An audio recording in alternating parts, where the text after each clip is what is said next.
mantener cerrados sus micrófonos durante el evento.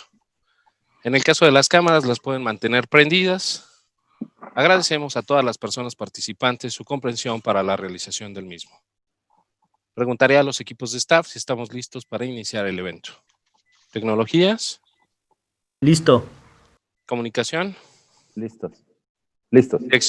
Dirección de vinculación. Listos. Secretaría Ejecutiva. Listos. Moderadora Donají Morales Pérez, estamos en condiciones de iniciar. Okay. Muchísimas gracias. Entonces, Favor de abrir la transmisión en 5, 4. Muy buenos días. El Senado de la República, el Congreso de la Ciudad de México y el Instituto de Transparencia, Acceso a la Información Pública, Protección de Datos Personales y Rendición de Cuentas de la Ciudad de México les dan la más cordial bienvenida al foro Derecho a la Verdad como fuente de la memoria histórica. Para iniciar, le cedo el uso de la voz al comisionado presidente del Info Ciudad de México, Julio César Bonilla Gutiérrez. Adelante, comisionado. Muchísimas gracias y muy buenos días a todas y todos. Para mí es un verdadero honor continuar con este importante foro en coordinación con el Senado de la República y el Congreso de la Ciudad de México. Aquí está presente naturalmente la senadora Eunice Renata Romo, que como señalamos ayer fue precursora de esta iniciativa en un momento tan importante para el análisis crítico y sustantivo de nuestra democracia y su desarrollo en México. Gracias, querida senadora, por esta aproximación. Hoy nos acompañan en la segunda mesa, que es el derecho a la verdad en el sistema interamericano de los derechos humanos, personajes de talla internacional. Está con nosotros Juan Pablo Olmedo, maestro querido de todas y todos nosotros. Lo estudiamos no solamente en la licenciatura en Derecho, sino en muchas más de ciencias sociales en México y en el mundo, por sus grandes aportaciones al sistema interamericano. Gracias, querido maestro. Está con nosotros mi querido amigo Oscar Mauricio Guerra Fort, comisionado del Instituto Nacional de Transparencia, a quien yo cariñosamente le digo que es la leyenda de la transparencia en México. Bienvenido, querido comisionado. También está con nosotros mi querida compañera Elsa Viviana Peralta. Muchísimas gracias, comisionada ciudadana del Info Ciudad de México, por estar el día de hoy acompañándonos. Gabriela Montes, bienvenida, Gabriela. Gracias por haber aceptado esta invitación y estar el día de hoy compartiendo con nosotros. Y quien va a coordinar esta mesa, nuestra querida amiga Donají Morales. Donají, muchísimas gracias por aceptar la invitación para coordinar esta mesa de lujo. Gracias a todas y todos los que nos están observando a la distancia y que sea en beneficio de nuestra república, su democracia, por la memoria y la justicia. Muchas gracias. Gracias, comisionado. A continuación dará inicio la mesa 2, el derecho a la verdad en el sistema interamericano de derechos humanos, para lo cual cedo el uso de la voz a la subdirectora de planeación de la Dirección General de Memoria Histórica y Cultura de México, Donají Morales Pérez. Adelante. Solamente un momento, José Luis, perdón por la interrupción. No sé si nuestra querida senadora Eunice Renata quisiera mandar un mensaje también breve al inicio de las mesas. Por favor, senadora. Muchísimas gracias, presidente. No estaba planeado, pero yo nada más ocupo este espacio para agradecer a los participantes, a los que están conectados. Yo alcanzo a ver en la sala de chat que va incrementando de 200, se va moviendo hacia arriba. Me parece que la participación de ellos es lo que nutre y aporta con sus dudas, comentarios. Y bueno, pues agradecer a los participantes de esta mesa por haber aceptado participar en este foro que hemos denominado en una semana para México, considerando que hay panelistas de otros países para México, la Semana de la Verdad, intentando garantizar uno de los derechos que todavía no logramos plasmar en los marcos jurídicos en su totalidad, entonces, que es el derecho a la verdad. Entonces, muchísimas gracias, agradecerle a todos los panelistas, a los participantes que el día de hoy están comprometidos con la transparencia y bueno, pues darle la bienvenida, darle la buena fortuna a este espacio de comunicación y de compartir las ideas en donde espero que sea fructuoso, un día fructuoso para todas y todos. Y pues muchísimas gracias, yo estaré atenta a las aportaciones que se tengan. Buen día y muchísimas gracias. Muchas gracias, senadora. A continuación, le cedo el uso de la voz a la moderadora, Donají Morales Pérez. Adelante. Muchísimas gracias, José Luis, que no te conozco, y también a Julio César Bonilla, el presidente del Info. Me da gusto coincidir contigo otra vez, o sea, a la distancia. Por supuesto, a la senadora Eunice, que apenas tuve el gran placer de conocer ayer a través de este medio, y este evento, este foro, me parece algo realmente importante. La mesa del día de ayer fue la de archivos y derecho a la verdad, se tocó el tema de Ayotzinapa, fue una mesa muy emotiva, muy inteligente también, y pues la verdad es un privilegio, es un placer estar aquí con ustedes.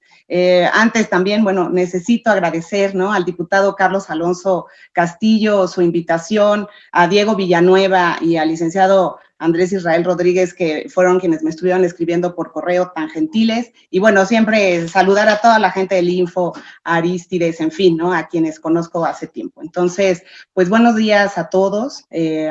Estamos aquí en esta mesa del derecho a la verdad en el Sistema Interamericano de Derechos Humanos, que bueno, por supuesto es un tema de relevancia, por decir lo menos. Quiero un poco seguir en la línea de la senadora Eunice, que ayer nos habló de Walter Benjamin, ¿no? Hizo unas citas increíbles, entonces ahora igual, ¿no? Me levanté y dije, creo que igual podría mencionar un poco, ¿no?, a Nietzsche, ¿no?, que tiene este texto. Esto obviamente nada más es para abrir y dar la bienvenida a todos ustedes, ¿no?, en este pequeño texto maravilloso que se llama Verdad y Mentira en el sentido extramoral, donde él justamente dice que la mentira, el fraude, el disfraz, el fingimiento, ¿no?, es hasta tal punto, ¿no?, regla y ley, que apenas es comprensible que el ser humano, que los hombres, ¿no?, tiendan a la verdad. Entonces, creo que esto que dice él, o sea, en realidad abre estas preguntas y muchas que nos podemos hacer, que es de dónde surge el impulso en realidad hacia la verdad, ¿no? Y algo mucho más importante, ¿qué nos hace ser veraces a todos nosotros, ¿no? Entonces, pues creo que es una cuestión de verdad, o sea, fundamental, ¿no?, para los seres humanos y para los derechos humanos, por supuesto. Entonces, en este programa, como bien dice Julio César y la senadora Eunice, nos acompañan, o sea, personas así increíbles. Yo leí las reseñas biográficas y entonces ahorita le comentaba precisamente a Oscar Guerra Ford que pues nada más eran 15 minutos por persona, entonces si leo completas las reseñas, efectivamente se nos va el tiempo de la mesa. Igualmente le daremos la palabra primero a Elsa Viviana Peralta Hernández, a petición de Oscar Guerra Ford, que pues muy amablemente y muy gentil, ¿no?, y caballeroso le cedió la palabra a la comisionada ciudadana. Entonces, me permitiré dar algunas partes, nada más leer algunas partes de lo que son, su trabajo, toda su trayectoria, porque es realmente amplia. Elsa Viviana Peralta Hernández es comisionada ciudadana del Info Ciudad de México, es maestra en Administración Pública por el Instituto Nacional de Administración Pública, con mención honorífica, y es licenciada en Derecho por pues la máxima casa de estudios, la UNAM, y otras, ¿no?, universidades que también son enormes. Actualmente está estudiando el doctorado en Administración en Políticas Públicas, tiene especialidades, ¿no?, está como esta que es preparación para aspirantes al cargo de juez, ha también cursado la especialización judicial del Poder Judicial de la Federación, de la Judicial Federal, el Seminario de Capacitación a Servidores Públicos Mexicanos, el Libro de Comercio de la República Popular China, cosa interesantísima, en el Centro de Capacitación de la Academia Nacional de Gobernación de China y Beijing. Cuenta con diversos diplomados, entre los que destacan transparencia y acceso a la información pública, diplomados en administración y gestión pública, diplomados en protección de datos personales, así como la especialidad en derechos de la niñez. También está cursando un diplomado en Derecho de las Tecnologías, no sé de dónde entonces saca todo este tiempo y que puede estar en la mesa con nosotros. A la fecha se encuentra en su 5º año de gestión como comisionada ciudadana del Info Ciudad de México, donde está a cargo de la coordinación de la Dirección de Datos Personales. Es enlace y representante del Info ante diversos organismos internacionales, como la Red Iberoamericana de PDP, la Asociación Latinoamericana de Archivos, el International Council of Archives, ha sido servidora pública durante 32 años, ha colaborado en diversos órganos jurisdiccionales, pues obviamente con todo esto pues nos damos cuenta, o sea, el nivel de persona con la que tenemos la oportunidad de estar hoy compartiendo. Ha sido o fue, ¿no?, primer Contralora General del TSJDF y asesora y secretaria técnica de la Presidencia del Consejo de la Judicatura del Distrito Federal. Cuenta, bueno, con experiencia en ámbitos de transparencia, anticorrupción, ha impartido conferencias. En el Sistema Nacional de Transparencia es coordinadora nacional de la Comisión de Rendición de Cuentas hasta el año pasado, me parece. Fungió como secretaria técnica en 18 y 19 de la jurídica del 2017 al 18. Ha sido la única comisionada en ocupar 2 secretarías en 2 comisiones al mismo tiempo, por 2 periodos seguidos, por si no se cree en la omnipresencia.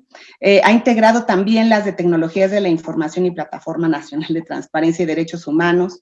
En materia de equidad de género, es autora de poesía Reflexiones Femeninas, que se editó en 2012, es integrante del Comité Interinstitucional de Igualdad de Género, de los órganos impartidores de justicia, del Observatorio de Participación Política de las Mujeres en la Ciudad de México, de la Comisión de Género de la Barra Mexicana de Abogados y miembro fundador y primer coordinadora del Comité de Género. Y créanme que estoy recortando la reseña. Es miembro de la barra del Colegio de Abogados e integrante activo de las comisiones de Derecho Constitucional, Derecho Administrativo y Protección de Datos. Participa habitualmente en diversas cápsulas de radio, como IMEFI, Radio UNAM y Capital 21 en televisión, entre muchos otros. Colabora como columnista invitada en Contrarréplica, en varios diarios. Ha realizado y publicado artículos en materias como responsabilidades, anticorrupción, transparencia, armonización contable y administrativa, género, etcétera, etcétera, etcétera. Creo que voy a dejar aquí esta reseña y pues le doy la palabra a la comisionada Elsa Viviana Peralta Hernández, y de manera muy personal, qué privilegio estar aquí compartiendo con usted. Muchísimas gracias.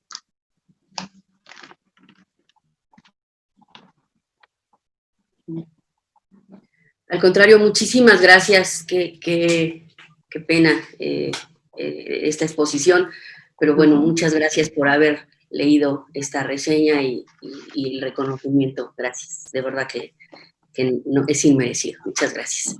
Lo único que me gusta es trabajar y creo que ese sería lo que debería ponerse en todos los currículums, que me gusta mucho trabajar y soy muy matada en ese sentido y creo que aquí mi compañero Julio podría decirlo. Pero bueno, como no venimos a hablar de mí, aunque ya hablamos mucho, yo quisiera empezar esta intervención que me concedieron agradeciendo desde luego a mis 2 compañeros, a Julio y a Rodrigo, que tuvieron la gentileza de decirme que si quería participar el día de hoy. Y bueno, pues yo decidí agradecerles porque, pues sí, desde luego que me encantó la idea, porque el tema de derecho a la verdad me encantan los datos personales y me gusta mucho todo esto. Entonces agradezco a todos los organizadores, desde luego a mi institución y al Senado por incluirnos, y gracias a todos los que nos siguen, y espero que lo que les voy a decir sea de su interés. Y me agrada que el comisionado Guerra me haya cedido empezar, porque de alguna manera lo que voy a exponerles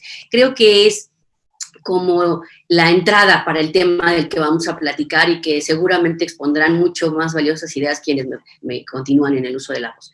Yo quisiera decirles algo que escribí hace algún tiempo con motivo de los 50 años del movimiento del 68. Y es una breve me gusta escribir, y escribí un breve pensamiento que se me ocurrió a propósito de los eventos que organizamos con motivo de ese 50 aniversario, porque además también era el 50 aniversario de mi vida.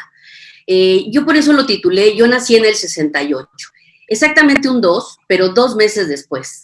2 meses después de que yo vi la luz por primera vez, muchos estudiantes y jóvenes fueron sumidos de muchas formas en la oscuridad, con su muerte, con su silencio y con su represión.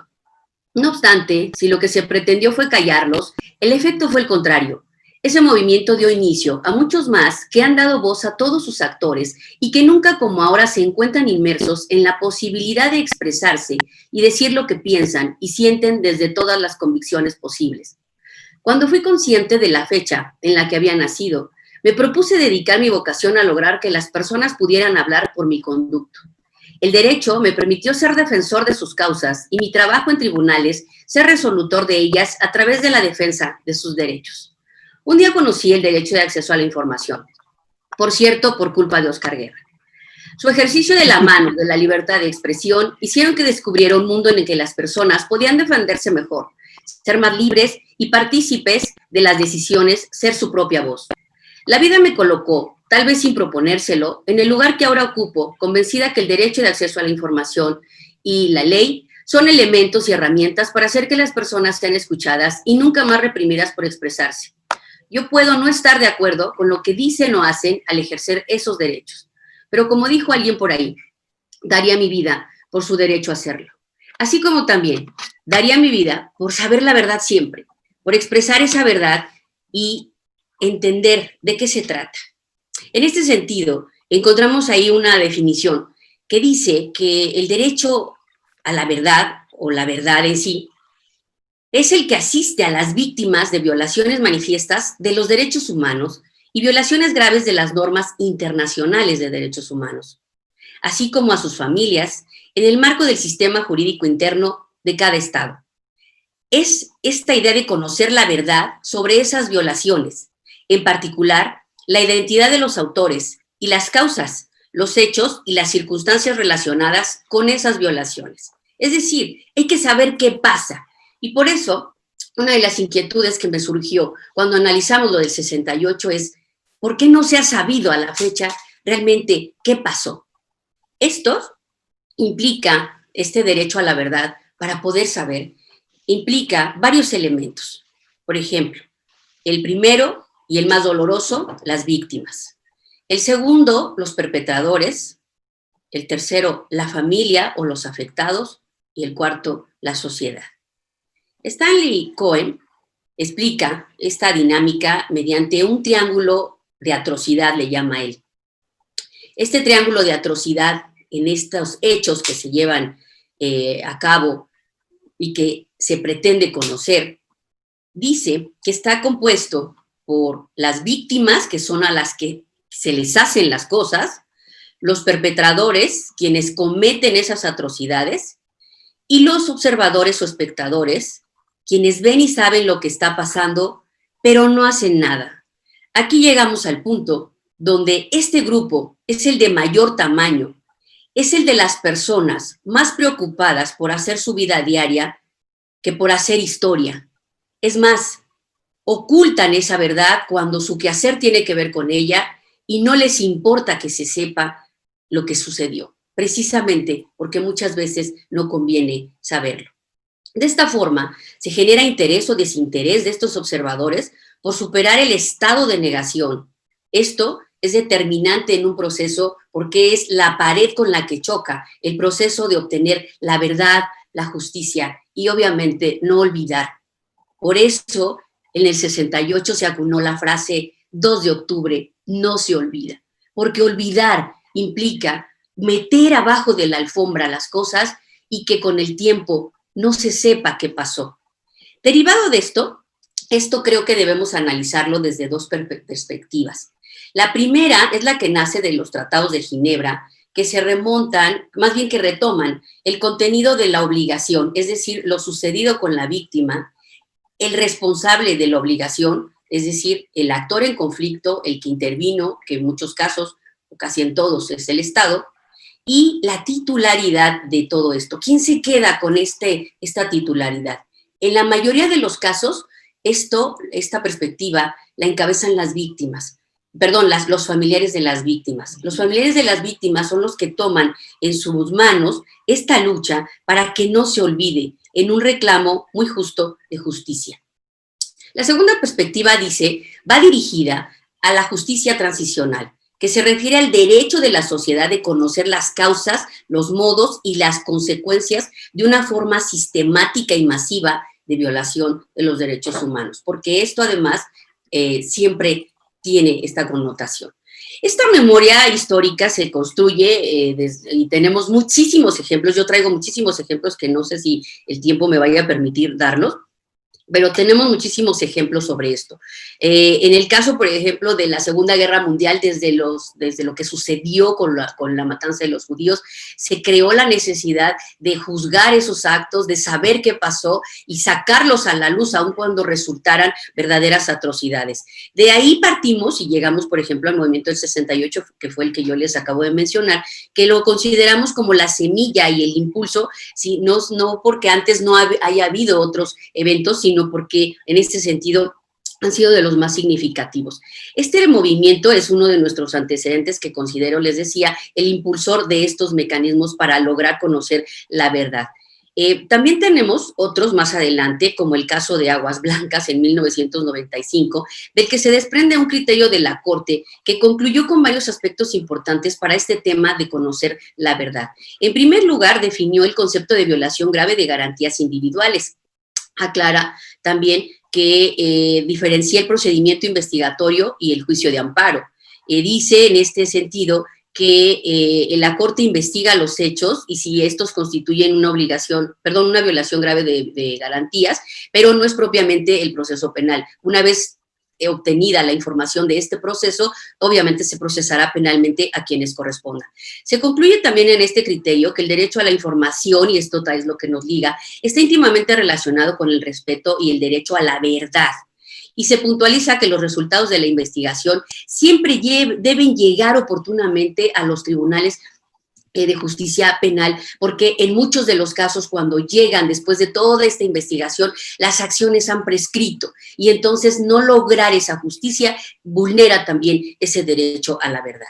Hay otros sucesos que de manera reciente acabamos también de recordar, como son los sucesos de Tlatlaya y de Ayotzinapa, que estos han transmitido el espíritu de lucha por la obtención de la justicia, el derecho a la verdad, a la memoria y no al olvido. Desgraciadamente estos hechos no cesan, nada menos. El día de hoy puede estar desapareciendo a alguien, puede estar reprimiendo a alguien en algún lugar de cualquier parte de nuestro país y la historia continúa, pero esa memoria sigue acumulando circunstancias que no nos dejan llegar a la verdad. Este derecho ha sido abordado en la América Latina por la Comisión Interamericana de Derechos Humanos tras la desaparición forzada de Manuel Bolaños en Ecuador. En ese momento se determinó que los familiares tenían derecho a conocer la verdad sobre su detención y fallecimiento. También en 1998, en una serie de casos chilenos durante el régimen de Pinochet, y yo creo que aquí Juan Pablo hablará mucho más, se consideró que el acceso a la información era parte del derecho a la verdad y que este es un derecho que le pertenece a la sociedad en general. En el 99, en El Salvador, la Comisión determinó que el derecho a la verdad es un derecho de carácter colectivo que permite a la sociedad tener acceso a información esencial para los desarrollos democráticos. Pero yo digo que más allá es para la justicia. No puede haber una democracia si no está basada en el derecho y en la justicia. De esta manera, el Estado está obligado a investigar, juzgar y sancionar a los responsables, así como a garantizar estos derechos, sobre todo la información de todos estos hechos. En ese sentido, la información tiene un valor muy importante y juega un papel trascendental. Por ejemplo, la Comisión Interamericana de Derechos Humanos señala que el ejercicio efectivo de la democracia garantiza la plenitud de los derechos. Las historias de Latinoamérica están repletas, como ya les mencioné algunos ejemplos, de reiteradas violaciones a estos, por lo que se vuelve una constante la falta de información y es importantísimo, entre otras cosas, que en el sistema interamericano impere el tema de acceso a la información en todas partes, la protección también de la vida privada de las personas para poder lograr concretar también estos elementos del derecho a la verdad. En este contexto, surge este derecho a la verdad como una respuesta a esa falta de esclarecimiento en todos estos casos. La Comisión y la Corte Interamericana sostienen que el derecho a la verdad se vincula de manera directa con los derechos a las garantías judiciales y de protección judicial, así como el derecho a la información.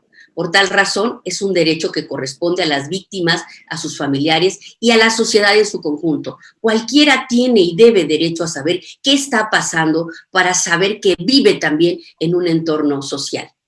En cuanto al derecho a la información, la Corte considera que todos los estados deben contar con leyes específicas al respecto que regulen todos estos procedimientos para que sea el mecanismo que también permita investigar y obtener esa información. Para ir cerrando mi participación, y si me paso 2 minutitos, me disculpa No, va perfecta, comisionada. Todavía tiene 5 minutos. Qué linda, gracias. Yo también aquí ya me puse mi relojito. Muy bien. Gracias. Les decía entonces que en Latinoamérica la historia de los países se ha caracterizado, les decía, por muchos movimientos que han generado una serie de violaciones a los derechos humanos, como conflictos armados, guerras civiles, situaciones de violencia, en fin, todos estos que generan en reiteradas formas violación a los derechos humanos por parte del propio Estado, de grupos armados, etcétera. Derivado de esto que mencionamos, y ante la falta muchas veces de esclarecimiento de estos hechos, porque les decía al principio, a veces no se quiere que se sepa qué pasó porque los involucrados en ello tienen muchos elementos que perder, surge esta necesidad de investigar, y esta necesidad ha sido impulsado también por grupos externos al poder. Estos grupos son los encargados de buscar esa verdad, de impulsarla para ir rompiendo esos esquemas. La Corte Interamericana ha desarrollado estándares regionales que dan contenido, y los estados y la sociedad civil generan estos enfoques e iniciativas para poder implementarlos. Así se construye o se constituye el derecho a la verdad como este pilar de esta justicia, a través también de otra serie de mecanismos, porque no basta alzar la voz, hay que generar las instancias para ello, y por eso se crean comisiones de la verdad. Estos son organismos de investigación que se han creado, les decía, fundamentalmente por la sociedad organizada, para enfrentar las profundas crisis y traumas generados por esta violencia y evitar que se repitan en el futuro. A través de estas comisiones se busca, con mecanismos, encontrar las causas, identificar estos elementos en conflicto, investigar los hechos, establecer las responsabilidades jurídicas correspondientes e identificar las estructuras de dicha violencia para poder romperlas, para poder eliminarlas. Se abren así las posibilidades de reivindicar la memoria de las víctimas, resarcirles el daño a los familiares en la medida de lo posible, porque una pérdida humana jamás se resarce, e impedir que los culpables sigan en cumplimiento de sus funciones públicas, además impunes, burlándose así del Estado de Derecho. Hay algunas comisiones que destacan, como la de Perú, que es la Comisión de la Verdad y Reconciliación, la de Argentina, la Comisión Nacional para la Desaparición de Personas, que ahí hay un tema muy importante, y les decía el caso de El Salvador en la Comisión de la Verdad.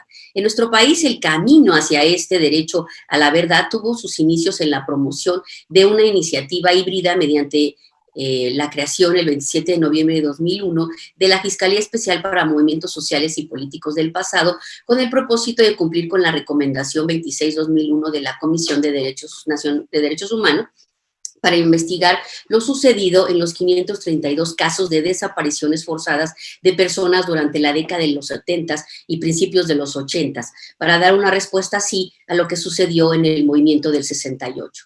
Posteriormente se realizó un gran avance con la publicación de la Ley Federal de Transparencia en el 2002, que estableció que no podía invocarse el carácter de información reservada cuando se trate de la investigación de violaciones graves de derechos humanos. Sin embargo, es hasta 2007 que el Congreso aprueba una reforma al artículo 16 del Código de Procedimientos Penales que otorgaba la calidad de información estrictamente reservada a las averiguaciones previas, porque con esto se guardaba en estos casos la información, y vaya que se guardaba bien. Esta reforma blinda a los ministerios públicos brindó a los ministerios públicos del escrutinio y obstaculizó el acceso a la información relacionada con estas violaciones. Cualquier solicitud que tuviera un vínculo con las averiguaciones previas era rechazada. Esto actualmente ya no es así. En el caso, el 30 de noviembre de 2011, en nuestro país hubo una reforma muy importante derivada del caso de Rosendo Radilla Pacheco. La Suprema Corte concluye que las averiguaciones previas, si se mantienen reservadas, bueno, pues pueden evitar este conocimiento de la verdad. El delito en este caso es de tal gravedad que el interés de la sociedad debe ser mayor y debe ponderarse para dar entonces a conocer esta información, superando el interés de mantenerla en secreto, y desde luego hay que ordenar entonces su divulgación. Además de que esto modificó una serie de normativa en nuestro país que implica entonces poder también aplicar en nuestro país mejores derechos para las personas, como atender todo esto de acuerdo a la aplicación del principio pro persona. Se creó el tema de la convencionalidad, en fin, que ese es otro tema, ¿no? Entonces, yo quisiera, para ir cerrando, les decía, traigo muchos datos, pero si me regalan un minuto más, cerraría con esto. A unos días de conmemorar los 52 años del movimiento estudiantil del 68, así como 6 años de los sucesos de Tlatlaya y Ayotzinapa, la reflexión sobre el derecho a la verdad se hace oportuna.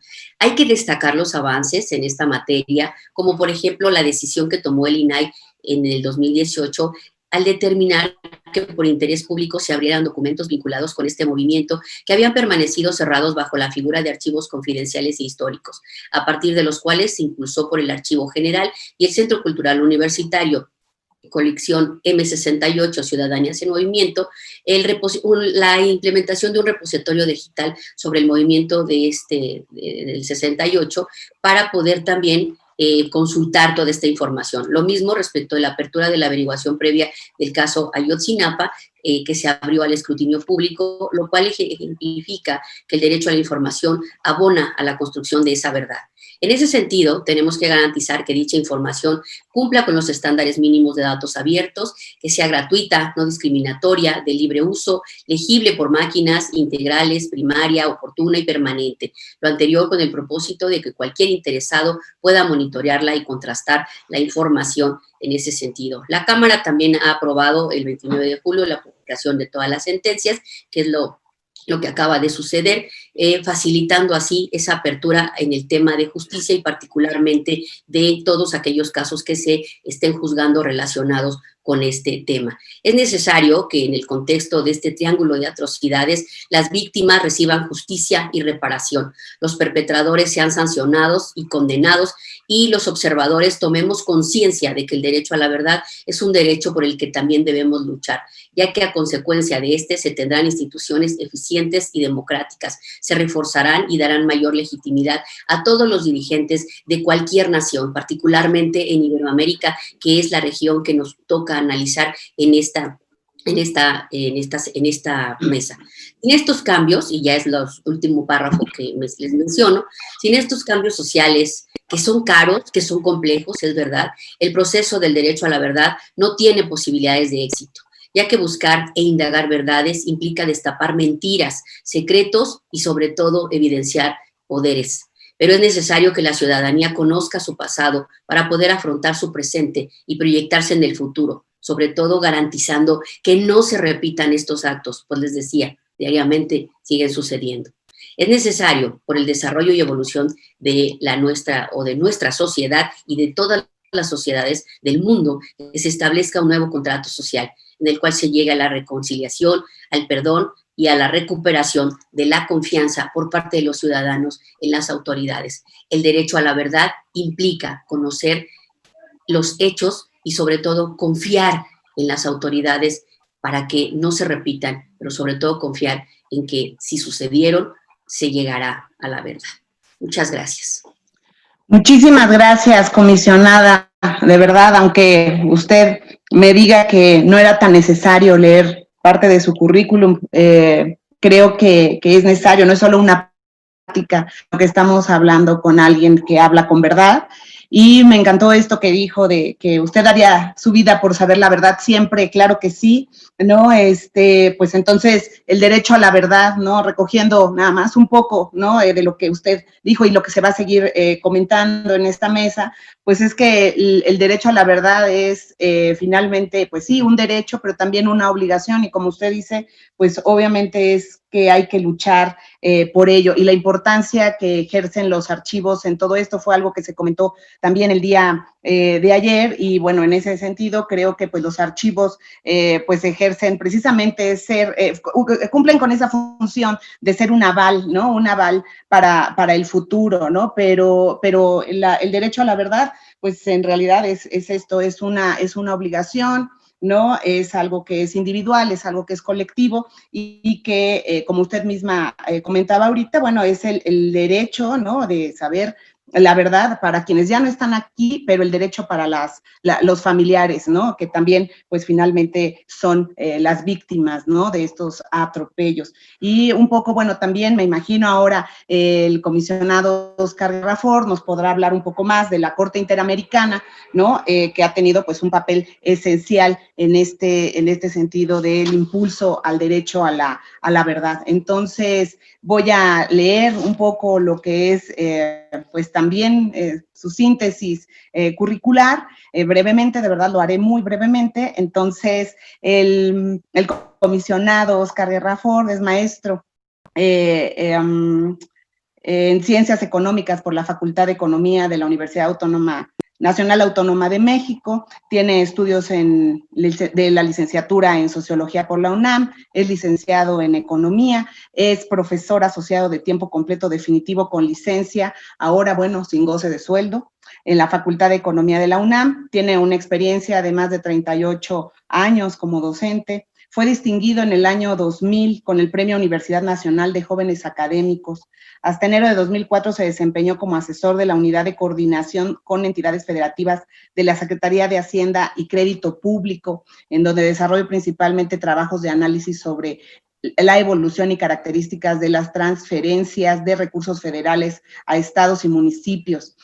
Fue presidente de 2010 a 2011 de la Conferencia Mexicana para el Acceso a la Información Pública, un organismo que agrupó a todos los órganos garantes de la transparencia y el acceso a la información pública en México, pues hoy en día, ¿no? Ha colaborado con la columna El Arco de Cristal del periódico El Universal, con muchísimos artículos. Los contenidos de estos, pues hacen referencia a los temas que nos tienen aquí, lo que tiene que ver con transparencia, con acceso a la información, rendición de cuentas, protección de datos personales, y actualmente colabora en una columna en el periódico El Financiero.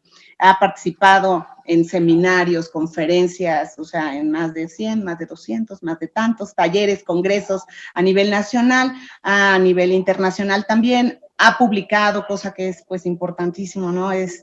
Artículos, capítulos, ensayos, en memorias, en libros colectivos, revistas científicas. Ha dado también 3 libros relativos al tema de la transparencia y acceso a la información pública, de ahí que sea importante decir todo esto porque sabe lo que está hablando.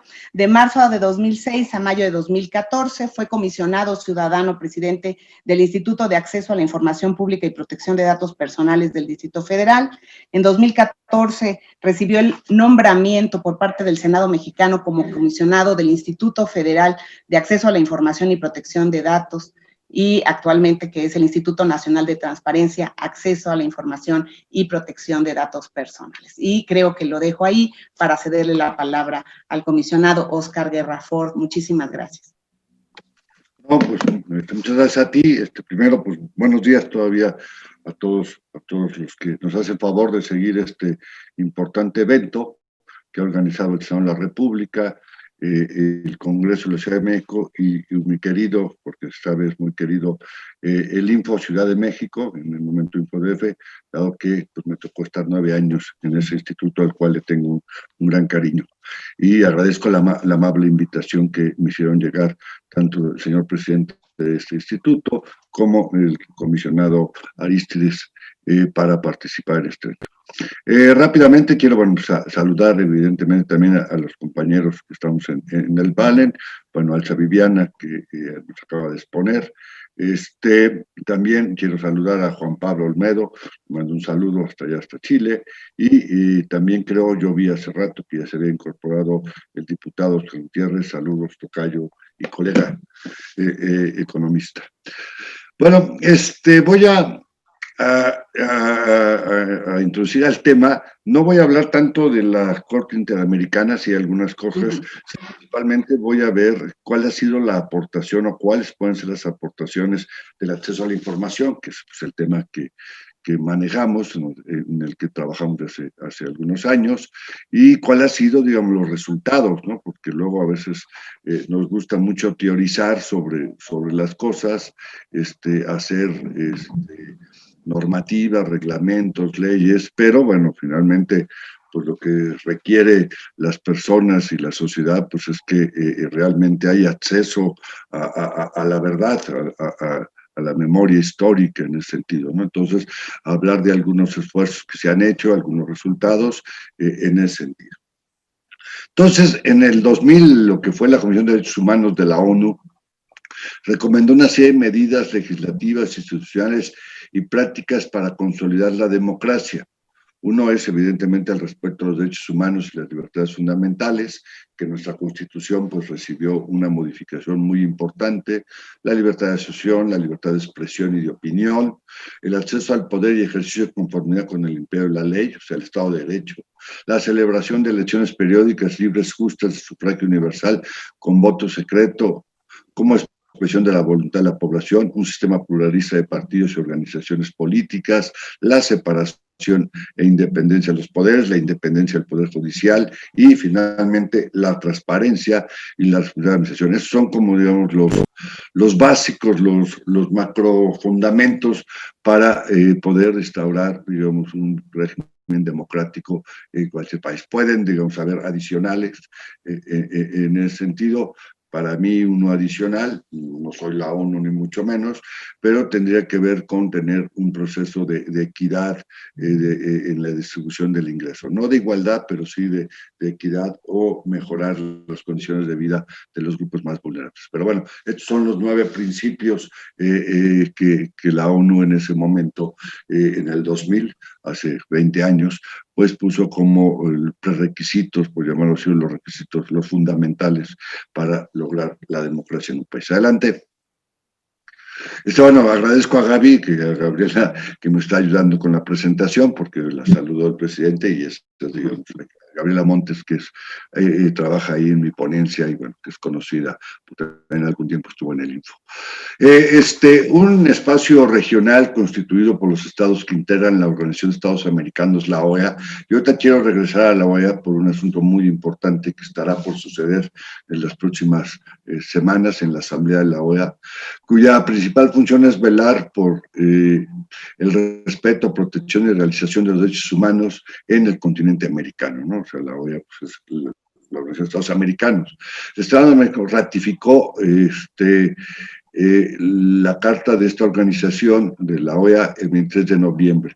Las principales instancias, digamos, que conforman la OEA y que están relacionadas con el tema de hoy, es la Corte Interamericana de Derechos Humanos, que es un órgano de carácter judicial, al cual el ejercicio de competencia contenciosa corresponde a determinar responsabilidad internacional de los estados mediante la aplicación de interpretaciones de la Convención Americana de Derechos Humanos. Sí, digamos, esta es la instancia judicial que puede calificar y muchas veces hemos visto que en países, caso de México y otros países, pues cuando el Poder Judicial, los demandantes o los que están en espera de la justicia consideran que el Poder Judicial no actuó o no de forma adecuada o pudo ir más a fondo de un evento, pueden recurrir a la Corte Interamericana de Derechos Humanos. Y luego tenemos también la Comisión Interamericana de Derechos Humanos, la cual es el órgano principal autónomo de la OEA, porque eso es muy importante, y que fue creada en 1949 y ejerce su mandato sobre cada uno de los 35 miembros de la OEA para promover la defensa y observaciones de los derechos humanos, ¿no? Que es esta comisión que puede decir, pues, es aquella que nos da, digamos, pues luces, recomendaciones, a veces no vinculantes, pero recomendaciones o observaciones para un mejor respeto y garantía de los derechos humanos en los Estados miembros de la OEA. Adelante. Bueno, primero antes de la OEA quería decir, está la OEA en este asunto que hace en el 2000, perdón, en el 2010 se generó con los países de América Latina, principalmente a través de la RTA, que todos sabemos es la red de transparencia y acceso a la información que agrupa a la mayoría de los países de América Latina que tienen o disponen de alguna instancia, órgano o dependencia pública que está encargada de defender y promover el derecho al acceso a la información. Bueno, con ellos y con la OEA se generó lo que se llamó una ley modelo en materia de acceso a la información. Con el objetivo pues, de promover las mejores prácticas para que, primero, hay todavía países que no tienen una ley de acceso a la información, bueno, obviamente el caso de Venezuela, Costa Rica en aquel momento, creo que todavía está por aprobársela, pero también en aquellos países que tenían una ley de acceso, pues pudieran reformarla con las mejores prácticas. Esa fue la ley modelo, yo diría 1.0, la ley modelo 1 en ese sentido. Obviamente las cosas en materia de acceso a la información han cambiado muchísimo.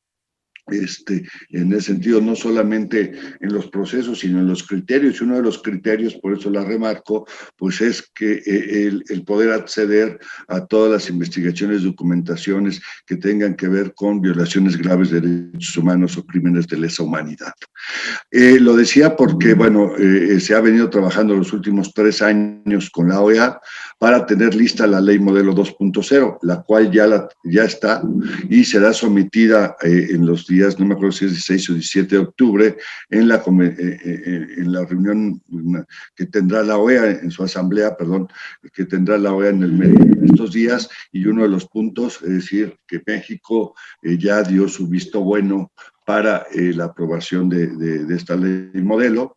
En ese sentido, bueno, no es obligatoria, evidentemente, pero sí permite pues, subir los estándares a nivel de nuestro continente en materia de acceso a la información y recoger las mejores prácticas de los diversos países, incluido México, evidentemente, pues todos los países que aportan en esta discusión que es comandada por la OEA y que hay que también agradecer, viene financiada por Eurosocial en ese sentido. Y bueno, esperamos que obviamente esta se apruebe en estos días en ese sentido.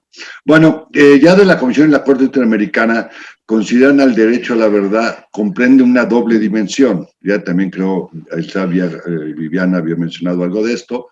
Se reconoce el derecho de las víctimas y sus familiares a conocer la verdad con respecto a los hechos que dieron lugar de graves violaciones de derechos humanos, así como el derecho a conocer la identidad de quienes participaron en ellos, ¿no? Esto, bueno, pues es una cosa evidente pero que es, digamos, hay el derecho a las víctimas o a sus familiares, y esto de sus familiares es porque muchos de estos lamentables hechos, pues a veces estas víctimas pues pierden la propia vida en ese sentido, ¿no?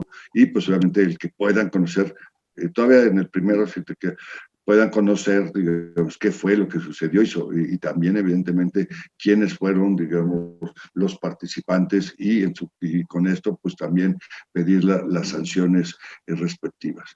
Ello implica que el derecho a la verdad acarrea la obligación de los estados de esclarecer, investigar, juzgar y sancionar a las personas responsables de los casos de graves violaciones a derechos humanos, así como dependiendo de las circunstancias de cada uno, garantizar, y esta es la parte que yo quiero resaltar en esta exposición, garantizar el acceso a la información sobre graves violaciones de derechos humanos que se encuentran en instalaciones y archivos estatales.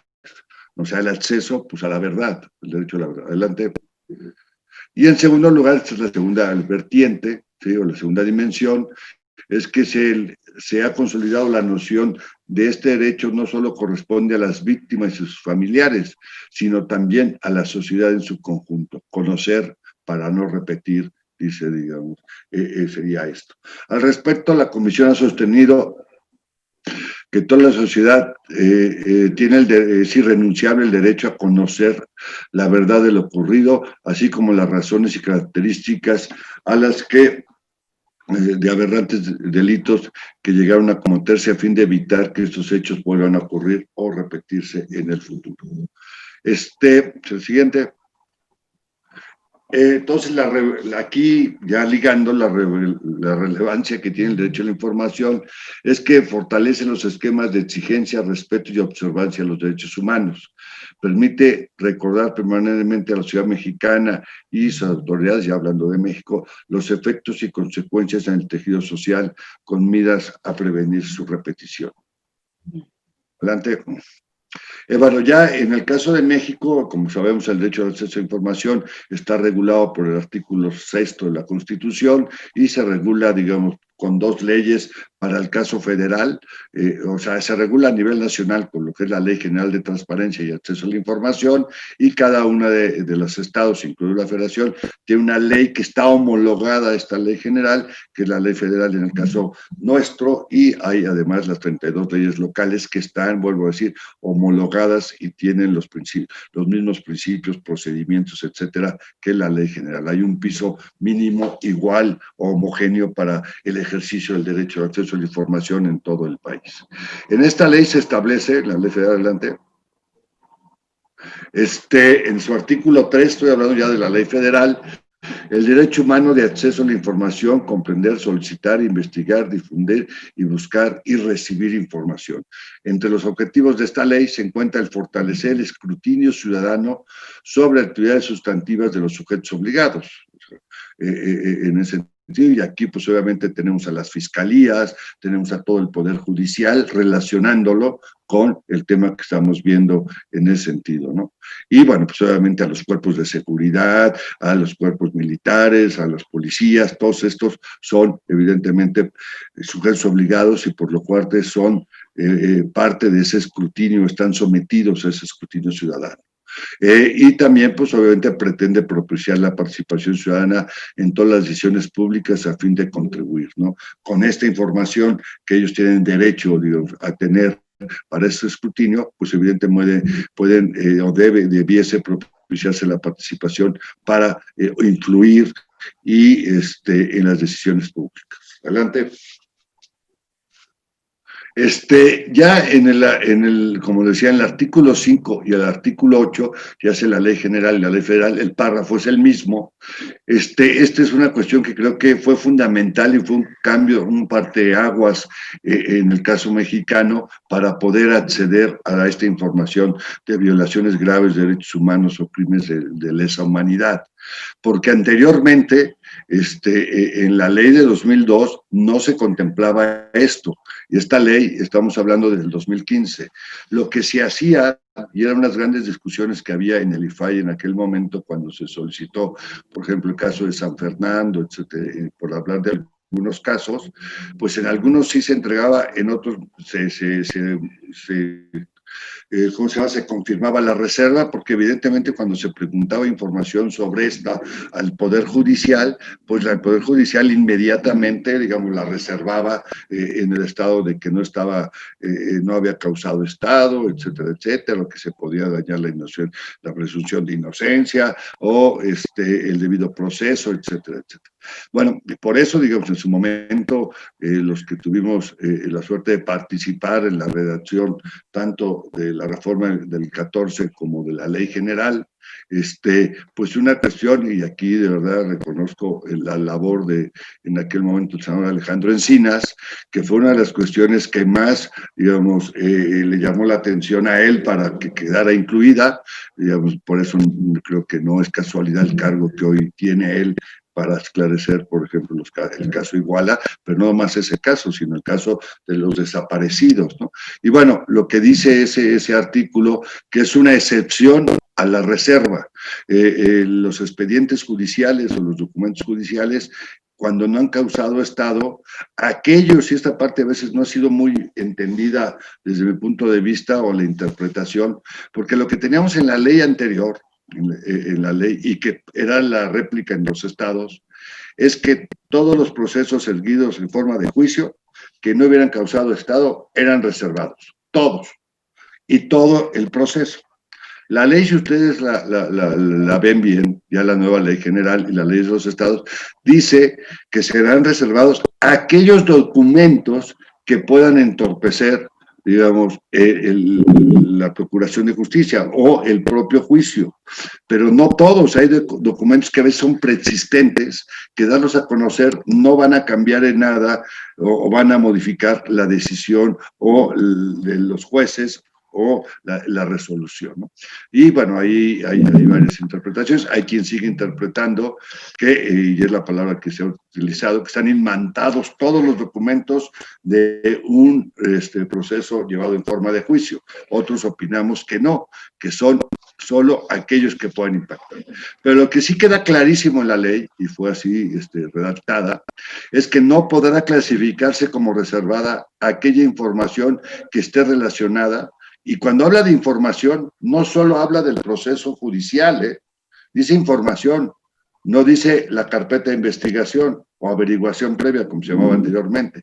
Dice toda aquella información relacionada con violaciones graves de derechos humanos o delitos de lesa humanidad, de conformidad con el derecho nacional y los tratados internacionales que el Estado mexicano sea parte. Este artículo, esta excepción a la reserva, fue, digamos, un cambio importantísimo en nuestro país, en ese sentido. Hay que decir que luego vino otra discusión en ese sentido, pero el INAI puede, o un órgano garante, clasificar o determinar cuándo hay violaciones graves, porque es otro problema. Cuando ya lo determinó la autoridad competente, como puede ser la Comisión Nacional de Derechos Humanos o las comisiones de los estados, o cuando ya lo determinó el Poder Judicial, pues ya no hay problema. Pero muchas veces el acceso a la información es de forma inmediata y muchos de estos acontecimientos todavía no han sido clasificados, o dictaminados por las autoridades competentes, que es la Comisión de Derechos Humanos o el Poder Judicial, y entonces el INAI, pues, digamos, tiene que hacer lo que se llama una clasificación o en primera fase. Pero muchos cuestionaban que el INAI no tenía esa competencia y ya la Corte ha resuelto que sí la tiene en primera fase. No que el INAI determine ya de forma absoluta si un acontecimiento es violación o no, grave, de derechos humanos o delitos de lesa humanidad, pero sí lo puede ser en primera fase. Primera fase, como se le dice, y digamos esto es importantísimo porque ha permitido, y ahorita vamos a ver, que el INAI a través de sus resoluciones ponga a disposición pues de la sociedad este derecho a la verdad, que eso es lo importante, digamos, que se lleve a la práctica. Entonces, comisionado, disculpe que lo interrumpe, le quedan 5 minutos extras. Bueno, pues voy a ir muy rápido. Perdóneme. Y yo lo que quisiera es poner, con esta cuestión lo que hemos hecho en el INAI es que, primero, en lo que se parte a la resolución de recursos, hemos, digamos, resuelto, pues, recursos tan importantes, si te puedes pasar, Gaby, y que marcaron un hito, otra vez regreso a las experiencias de memoria y verdad, que marcaron un hito como fue los casos de Ayotzinapa. El INAI, el 31 de marzo del 2014, primero, bueno, un solicitante pidió la carpeta de investigación. Evidentemente, la PGR, que era en ese momento la PGR, la reservó por 12 años en ese sentido. Y entonces lo que hizo el INAI fue, digamos, hacer la investigación y la clasificación, ¿sí?, con los parámetros que da la Corte y que da la Corte Interamericana para ver si hubo violación o no grave de derechos humanos. Se revocó la respuesta y se le instruyó a la Procuraduría entregar en versión pública todos los documentos de trabajo que tenían y la carpeta de investigación. Pásate al caso de Ayotzinapa, sí, por favor, Gaby. Que tenía la Procuraduría General. Es decir, que estamos hablando simplemente de una investigación o de una carpeta de investigación que tenía, si pasas el número de fojas, creo que eran más de 50,000 fojas, que tuvimos que hacer en versión pública porque la Procuraduría General del Pueblo decía, bueno, es que nosotros no podemos hacer esa versión pública, se le dio un tiempo más, ¿sí? 56,000 páginas. Bueno, el INAI, con personal del propio INAI, junto con personal de la Procuraduría, hicimos la versión pública de la investigación de Ayotzinapa. Quien la pidió, obviamente tuvo que pagar copia simple, porque la pidió en copia simple, porque luego se enojó un poco, bueno, no, y pagó 56,000 pesos, ¿sí? Para poderse hacer de esos documentos. Después, en una cuestión de proactividad, junto con la PGR, el INAI, un servidor le propuso en ese momento a la procuradora que lo pudiéramos subir a internet, la versión pública, que nosotros le ayudáramos a escanear 56,000 hojas y subirla. Se subió y luego los que la habían solicitado se enojaron un poco porque dijeron que ellos habían pagado 56,000 pesos cuando a los otros ya se les había... Pero eso, bueno, ellos la pidieron en copia simple. Y que, voy a decirles que fue un medio de comunicación francés, el que hizo, digamos, esta solicitud inicial. Bueno, como estas, hemos entregado otros casos, el de San Fernando, etcétera, se han entregado todas esas investigaciones, y aquí lo que decía es que muchas veces, cuando nosotros resolvemos, se ampara a alguno de los afectados, no el sujeto obligado, diciendo que el INAI no puede clasificar con violaciones graves. Y la Corte ya dijo en una resolución que sí podemos hacer esa clasificación, primera fase, y ordenar la entrega cuando considere el INAI, con obviamente los fundamentos y la motivación suficiente de entregar esta información. Termino diciendo que también en el INAI tenemos una página que se la recomiendo, te puedo decir, o un micrositio que hemos desarrollado con diferentes organizaciones de la sociedad civil, Fundar, el PRO de Derechos Humanos, que le llamamos Memoria y Verdad. Estos son, a ver, atrás, tantito atrás, estos son los participantes, la que tenías, Gaby. Artículo 19, quiero darle el crédito, el Centro de Derechos Humanos Miguel Ángel Agustín Pro Juárez, Fundar, la Ibero y el INAI. Adelante, estos son los casos que tenemos ahí, vete a las solicitudes, ¿sí? A la otra, la solicitud, ahí. Estos son los casos que tenemos, son 17 casos donde tenemos información que hemos recopilado todas estas organizaciones, ¿sí? Libros, artículos, fotografías, videos, y adicionalmente el INAI también ha puesto todas las solicitudes con todas las respuestas que ha habido y los recursos de revisión que ha habido, la resolución del INAI y el documento que dio cumplimiento a esa resolución. Como ustedes ven, pues hay está Acteal, Aguas Blancas, Atenco, Apatzingal 2011, Ayotzinapa en 2011, Ayotzinapa en 2014, Cadereyta, Campo Algodonero, Guardería ABC, La Guerra Civil, San Fernando 2011, Tlatelolco y Tlatlaya. Ahí, digamos, y ahí están, digamos, los hipervínculos donde ustedes pueden ver, pero pueden entrar directamente a Estamos nuevamente por actualizar, hemos quedado con el subsecretario Alejandro Encinas, a lo mejor hacer un trabajo conjunto también con la Secretaría de Gobernación para poder enriquecer este espacio que le hemos llamado de un espacio de memoria y verdad y que está a la disposición de cualquier ciudadano, puede buscarlo en la página del INAI o en la página de Fundar, de la Ibero, de Artículo 19, están los hipervínculos a memoria y verdad. Y nosotros, ya lo había dicho Elsa Viviana, me tocó a mí participar directamente con Ricardo Rafael para la generación, si te vas a lo del 68, de cuando hubo los 5, Gaby, si te vas a lo del 68, bueno, de trabajar con la UNAM y con Ricardo Rafael para hacer toda y poder desclasificar también, junto con el Archivo General de la Nación, toda la información relacionada con el movimiento del 68, que se llamó y se llama Movimientos Ciudadanía en Movimiento, Movimiento del 68, y desclasificamos, y fue el INAI el que lo desclasificó, porque el Archivo General no le quería dar la información a la UNAM si no había una previa desclasificación por parte del INAI. Esta desclasificación se hizo y cuando existieran datos personales, ¿sí?, de las personas, y si las personas hacían algún reclamo porque su dato personal, el INAI evaluaba y en dado caso ese dato se testara. Es decir, que no hemos tenido ninguna reclamación relacionada con esto, y si ustedes también se asoman a ese portal que está en la UNAM, pero también en el INAI, de la memoria a los 50 años del movimiento del 68, van a encontrar, digamos, todos los documentos relacionados. Y ellos no es solo lo que pasó el 2 de octubre, en ese sentido, sino es previo al 2 de octubre y toda la información que hay posterior a lo del 2 de octubre, digamos, hasta de hace, pues digamos, nosotros tuvimos una solicitud hace 6 meses todavía sobre el 2 de octubre del 68.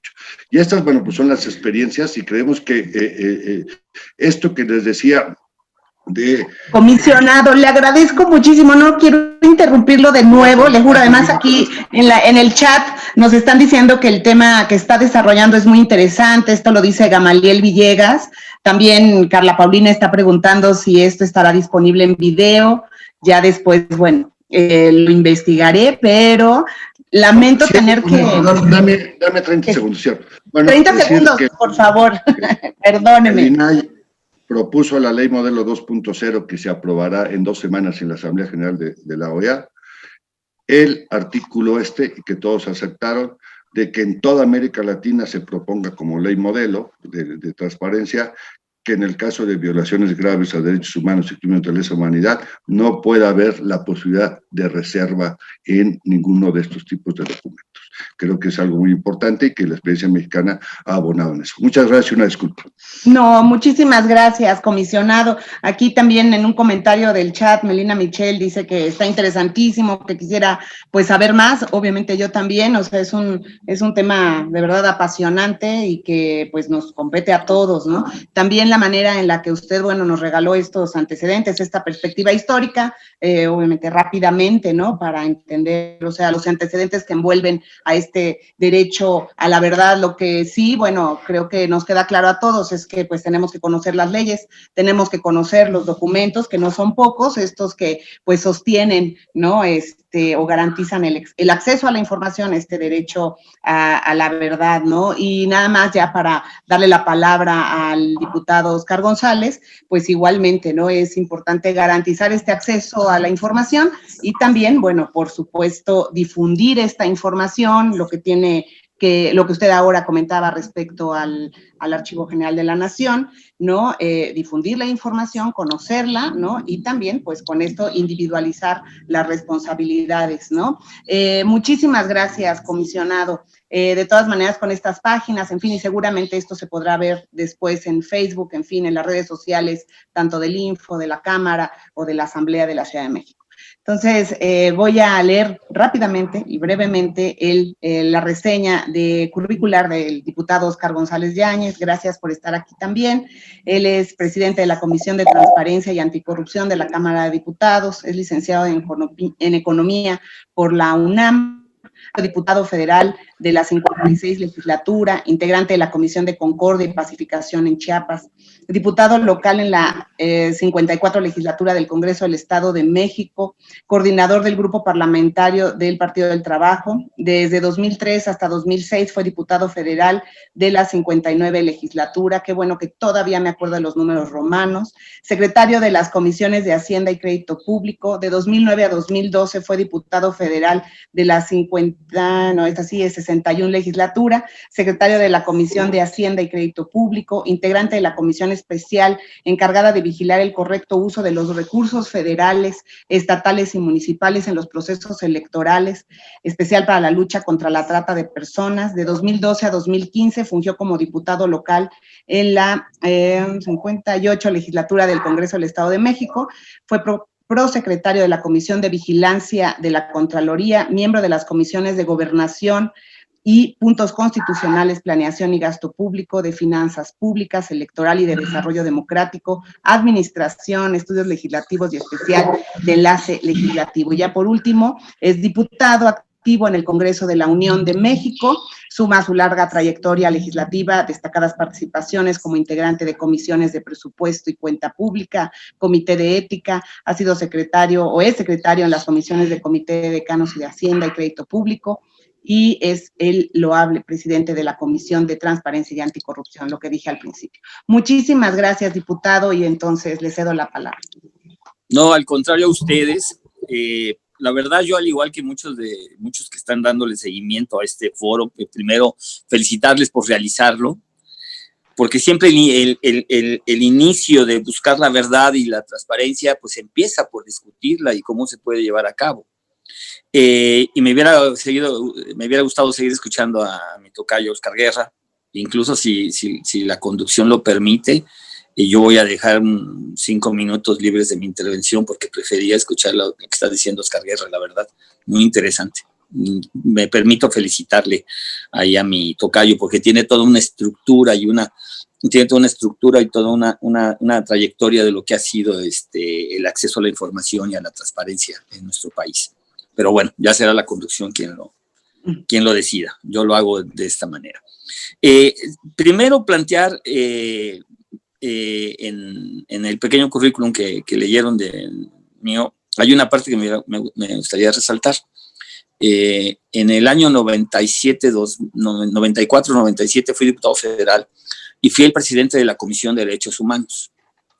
Y me tocó varias investigaciones, y cuando fui también integrante de la COCOPA, la primer COCOPA para el tema de Chiapas, también el tema del EZLN y la pacificación en Chiapas, vimos algunas cosas en particulares que ahora me voy a referir.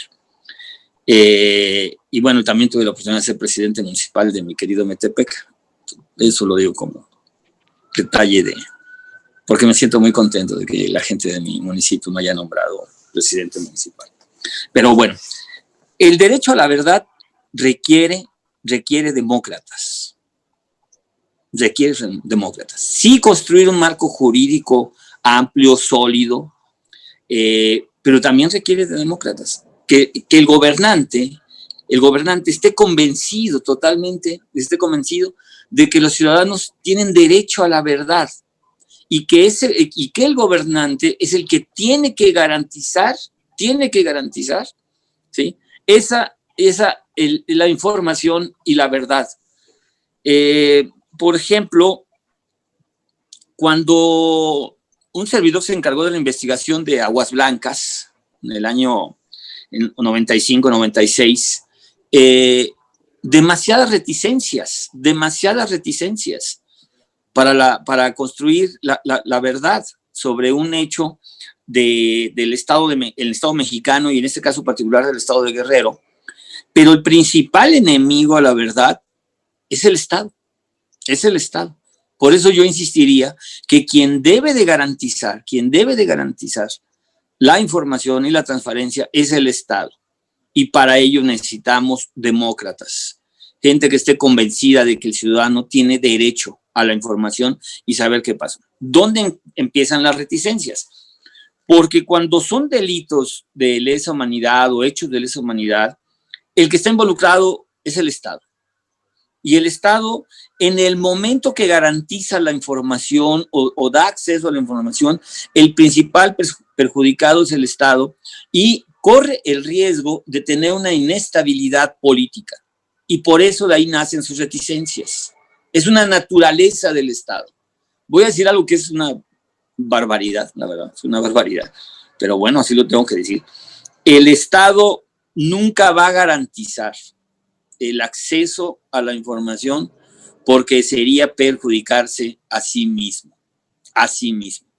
Y por eso se requieren instancias que estén fuera del Estado, que está cometiendo este tipo de delitos o atrocidades o violación de los derechos humanos fuera del Estado, fuera de la nación, del país, del gobierno, del que se trate. Y ahí es ahí donde juega un papel muy importante la Corte Interamericana de Derechos Humanos. Ahí es donde juega ese papel. No esperemos que la verdad venga de quien cometió, vamos a llamarle falta, por decirlo de manera amable. Y por eso la Corte Interamericana, y por eso es importante que México adquiera convenios y compromisos, ¿sí? Se suscriba, ¿sí? Con instancias fuera de nuestro país. Yo no vería ni cómo ni de qué manera el Estado mexicano se pudiera perjudicar a sí mismo. O sea, ¿cómo podría el gobierno en turno garantizar la información sobre Ayotzinapa si tiene responsabilidad? Y hubiera costado carísimo ese gobierno.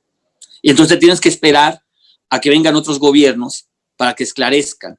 Y entonces ahí ya la verdad empieza a tener un deterioro, porque la verdad es muy valiosa en la línea del tiempo.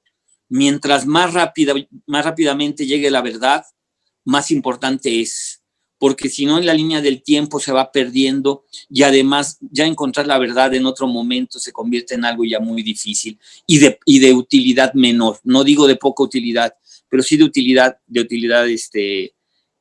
menor. Y por eso yo insisto que la Corte Interamericana juega un papel muy, muy relevante en estos hechos.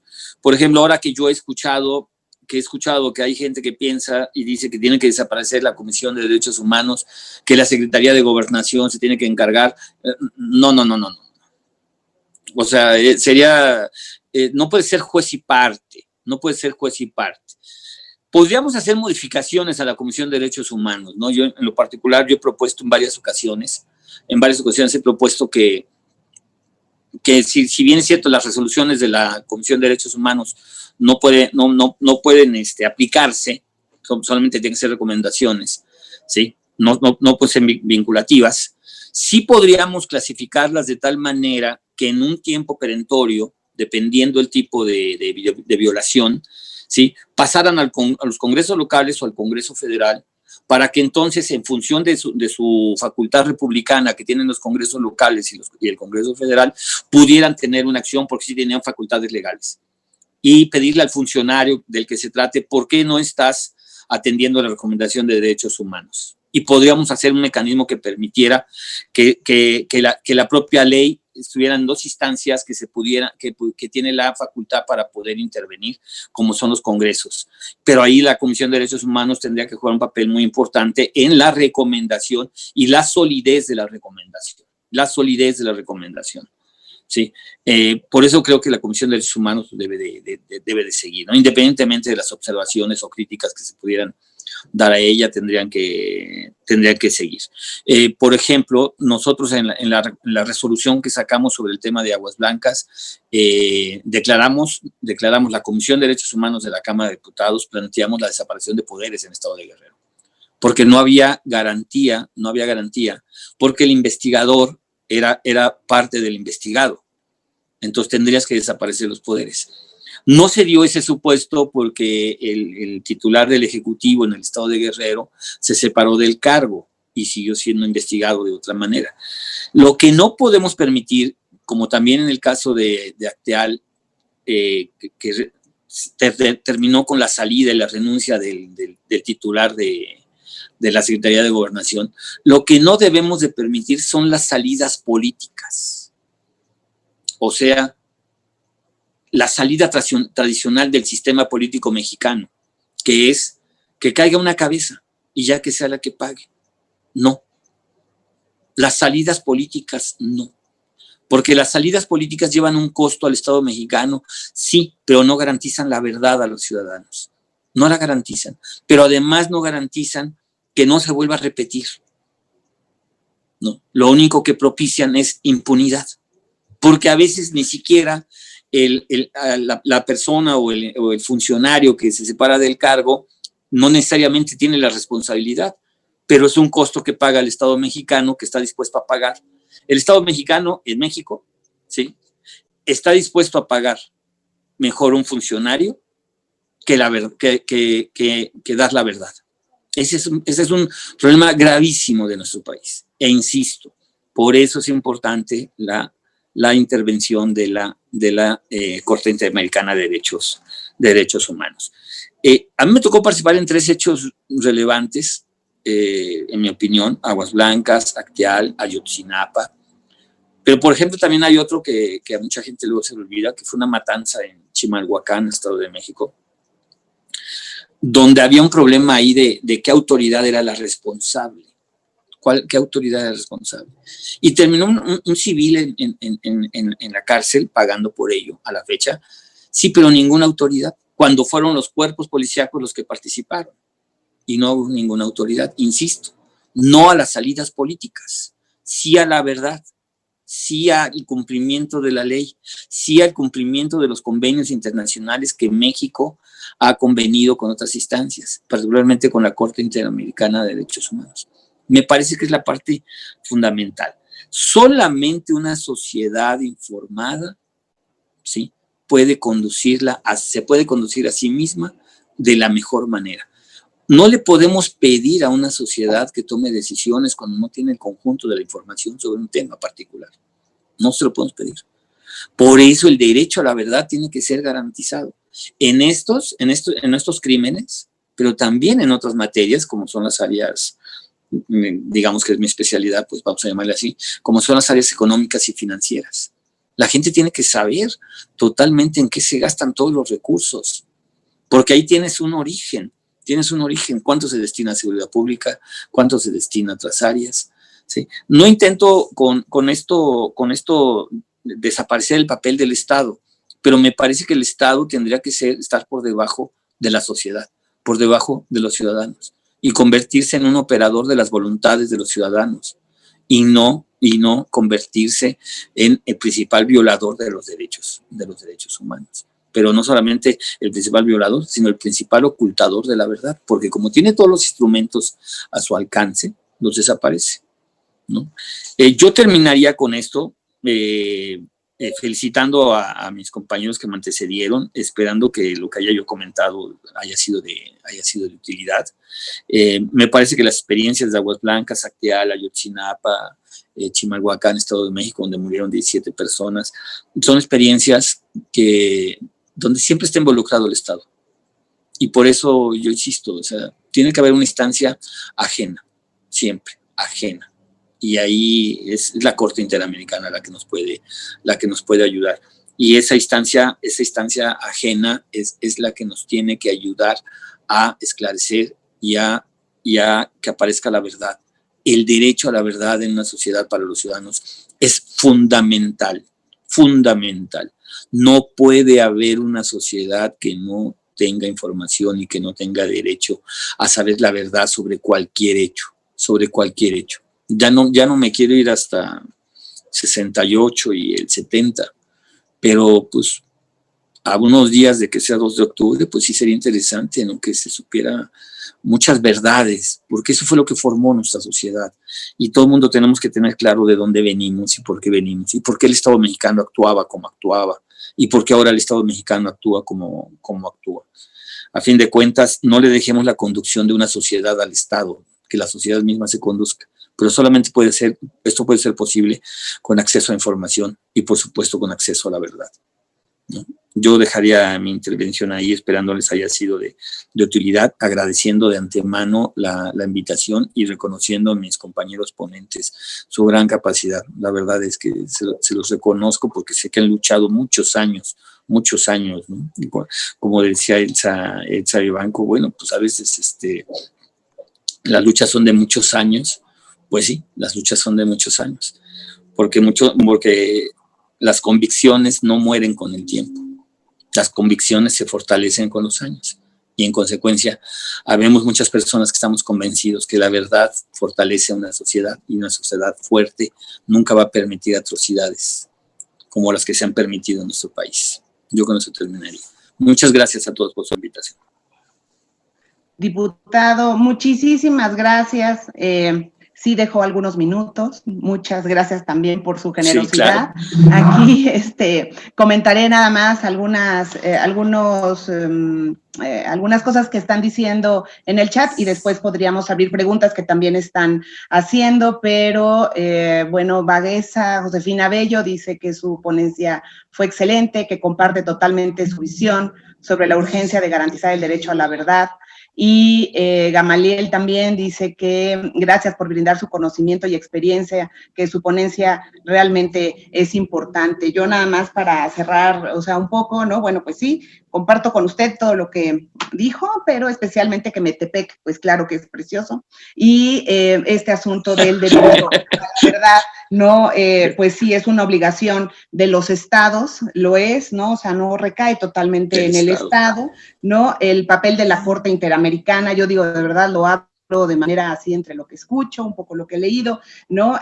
Pues en realidad es que se llega a esta corte, ¿no? Cuando se agotan los recursos internos, pero eso no significa, creo yo, o entiendo así, que no está sobre las cortes nacionales. O sea, eso creo, pero después, bueno, podríamos comentarlo más en corto. O cuando se agotan las instancias. Así es, ¿no? Yo creo que es una posibilidad más para los individuos garantizar, pues, estos derechos, ¿no? Humanos y este derecho a la verdad. Le daría entonces la palabra ya por último, ¿sí, no? ¿No es cierto? Sí, claro que sí. A Juan Pablo Olmedo, que es presidente de Proacceso en Chile, pues le damos la bienvenida y le agradecemos mucho que esté aquí. Él es abogado y tiene 28 años de experiencia con especialidad en la defensa y protección del interés público y los derechos humanos. Pues los precedentes establecidos por la Corte Interamericana de Derechos Humanos sobre la prohibición de la censura previa en el cine, que fue muy interesante en Chile, que tiene que ver con La Última Tentación de Cristo, ahí por el año del 87. Yo no había nacido, claro que no, y el derecho de acceso a la información pública. Son iniciativas profesionales desarrolladas durante la carrera de Juan Pablo Olmedo y que incluye el Sistema Interamericano de Protección a los Derechos Humanos. Tiene una maestría en Derecho Internacional de los Derechos Humanos por la Universidad de Essex. Sentó las bases para una vocación de defensa judicial de grupos indígenas y adultos jóvenes víctimas de violencia doméstica, casos de no discriminación por motivos de orientación sexual y raza y de negación de justicia en Chile y la región. Ha sido asesor legislativo y ha tenido oportunidad de participar en el diseño y tramitación legislativa de diversos proyectos de ley vinculados a las materias indicadas, entre las que señala la ley 20.285 sobre acceso a la información y transparencia y la reforma constitucional de rendición de cuenta del Congreso Nacional. Al conocimiento de estas áreas se agrega la promoción, difusión y articulación en la sociedad civil en Chile y en la región de una cultura de respeto por los derechos humanos. Igualmente, y esto se desarrolla a través de la creación de una fundación muy importante que es Pro Bono y la Fundación Proacceso, y bueno, ha tenido un impacto importantísimo en la participación activa en redes y colaboración con abogados, firmas legales, líderes de opinión, autoridades, organizaciones civiles. Tiene una página, ¿no? Esta fundación. De 2018 a 2019 fue jefe de la Unidad de Estudio y Coordinación del Ministerio de Justicia y Derechos Humanos de Chile. De 2018 hasta febrero de 2019 también, bueno, tuvo este cargo. De 2012 a 2016 fue asesor principal de la Comisión Bicameral de Transparencia del Congreso de Chile. Fue primer secretario ejecutivo de la Red Parlamentaria Latinoamericana de Transparencia, Acceso a la Información Pública e Integridad. Bueno, fue también primer secretario de la Red Parlamentaria de América Latina.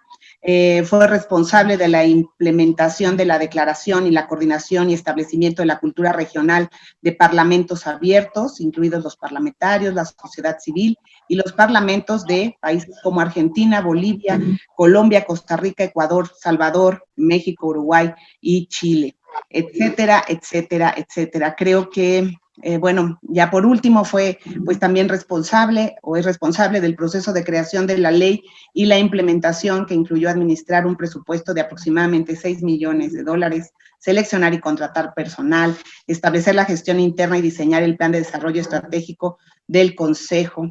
También fue responsable de gestionar la colaboración con otros órganos estatales como el Congreso, el Poder Judicial y la Oficina del Contralor General, etcétera, etcétera, etcétera. Realmente esta reseña biográfica es muy, muy larga y pues creo que lo dejaría así para poder darle la palabra y terminar a tiempo. Muchísimas gracias.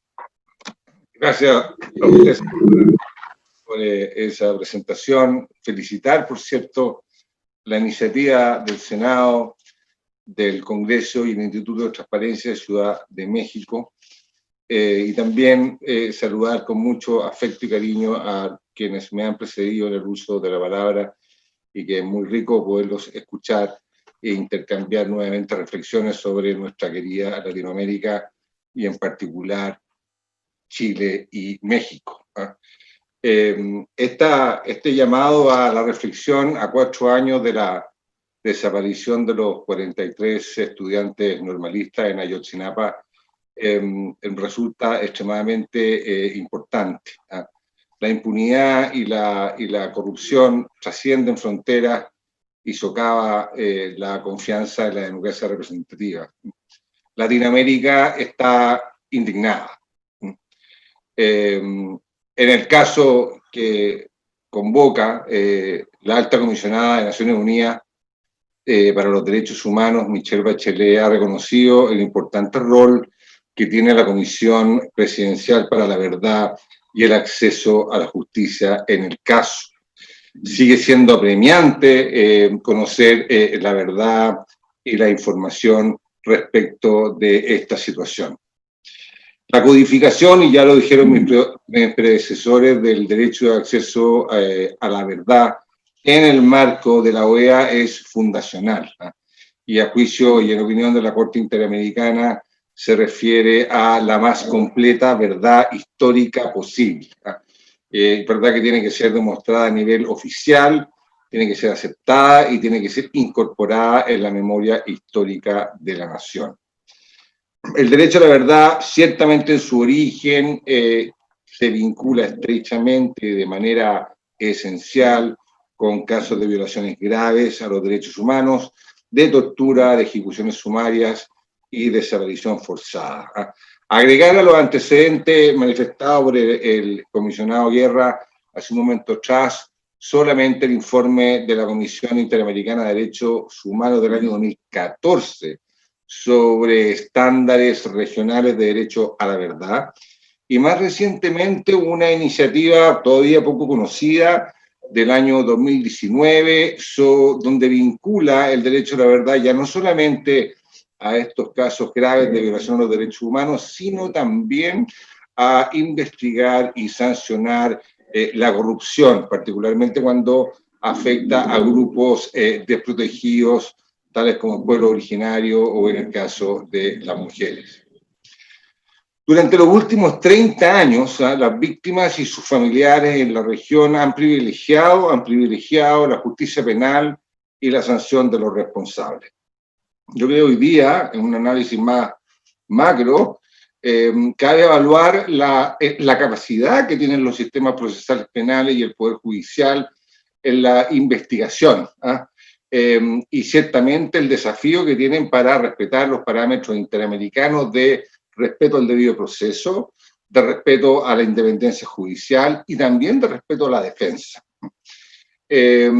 La sentencia de la Corte Interamericana, precisamente en un caso en contra de México, que legitima los testimonios sobre tortura sexual de las víctimas como fuente autónoma de derecho a la verdad, es un fallo que debe ser mirado con especial atención, porque por una parte es un reconocimiento significativo a la perseverancia de las víctimas y sus familiares, pero al mismo tiempo es un serio llamado a atención frente a la denegación de justicia que está asociada a esa necesidad de validar dichos testimonios. Entonces, yo diría que la experiencia en la región, a hoy, que entonces, muestra que las investigaciones penales de justicia, verdad y reparación encuentran limitaciones. Y limitaciones porque persiste la impunidad, persiste el silencio y persiste la denegación de justicia. Superar esta disconformidad, entonces, no es solamente tarea del sistema penal, del sistema procesal penal, sino que de todos los órganos del Estado, incluyendo, por cierto, a aquellos entes representativos y, por cierto, los órganos de control de acceso a información. Por lo mismo, me parece aquí que urge redefinir los alcances del derecho a la verdad en el sistema interamericano con mecanismos eficientes y eficaces que puedan garantizar la participación ciudadana distintos a los procesos penales y que en cierta medida pueda hacer seguimiento y monitoreo tal vez de los mismos. Yo quisiera aquí destacar dos o algunas tendencias que hoy día se pueden ver en la región reciente. La primera, lo realizado por la Corte Suprema de Colombia hace pocos días atrás, que ordenó al ministro de Defensa de dicho país pedir excusas públicas y establecer programas de educación a los policías. En el mismo caso, en una similar situación en Chile, a propósito del trabajo que está haciendo la Contraloría General de la República para instar a sumarios administrativos en contra del alto mando de carabineros en el país. En ambos casos estamos hablando de respuestas por retardo frente a lo que se ha denominado el estallido social que está viviendo nuestra querida Latinoamérica, particularmente Chile y también Colombia hoy. También destacar como otro mecanismo fuera del ámbito penal, el trabajo de la Alta Comisionada de los Derechos Humanos y sus informes y las intervenciones que ha hecho tanto en Chile como en Colombia y recientemente también en Venezuela, en particularmente este último, porque la legitimidad democrática de la recopilación y la sistematización de información del informe ciertamente habilita nuevas vías de acción procesal, por ejemplo, el ejercicio de la jurisdicción universal para el caso de crímenes de lesa humanidad que se puedan ahí constatar. Pero dicho lo anterior, me gustaría hacer una especial referencia a algunos estándares de transparencia y acceso de la propia Comisión Presidencial de la Verdad y Acceso a la Justicia en el caso de Ayotzinapa, lo cual lo hago desde una mirada ciudadana, latinoamericana, y entendiendo que el mecanismo que ha generado por este instructivo presidencial de coordinación política, coadyuvante para las investigaciones penales, es inédito en la región, hay que mirarlo, hay que desarrollarlo. Me parece también que los últimos dichos de la alta comisionada en el sentido de que este modelo de mecanismo pueda expandirse y abarcar no solamente los casos de situación a los cuales se fundamenta, sino que todos los actos o las situaciones de desaparición forzada da pie para los efectos de ir desarrollando un mecanismo alternativo, de progresivo, por cierto, que vaya a la par con las investigaciones penales y que pueda complementar con la participación ciudadana. Esas son las innovaciones que requiere hoy día el sistema interamericano de protección a los derechos humanos. La instancia judicial de las Cortes tiene que seguir, por cierto, pero recordemos que tenemos también hoy día una crisis en el sistema interamericano de protección de derechos humanos en virtud de la reciente salida de su director ejecutivo, donde el apoyo de los estados nacionales a través de sus propias prácticas van fortaleciendo la vinculación y pueden ser una medida importante hoy día a considerar. Esta comisión hiciera algunas cosas que me han llamado la atención por lo novedoso y también por los desafíos que presenta, en particularmente para los órganos de acceso a información pública.